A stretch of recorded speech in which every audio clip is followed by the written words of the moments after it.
As a clinic sign up करने के लिए सर्विसेज ड्रॉप डाउन में क्लिनिक मैनेजमेंट सिस्टम पेज और साइन इन बार से एज अ क्लिनिक पे क्लिक करें। क्लिनिक मैनेजमेंट पेज पे you can view the packages, different packages जो कि नंबर ऑफ डॉक्टर्स और स्टाफ मेंबर्स पे डिपेंडेंट है, वो व्यू कर सकते हैं। And then click on buy now और फिर फ्री ट्रायल बटन पे क्लिक करें। आप क्लिनिक साइन अप पेज पे डायरेक्ट हो जाएंगे। अपना name and mobile number enter करें एंड क्लिक ऑन कंटिन्यू।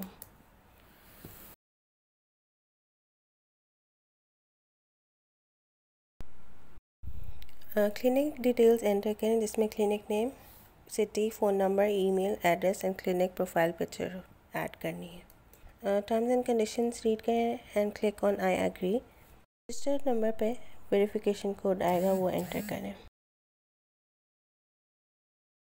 आप क्लिनिक डैशबोर्ड पे डायरेक्ट हो जाएंगे। टॉप राइट पे अपने नेम पे एंटर करें। अपना क्लिनिक प्रोफाइल व्यू कर सकते हैं।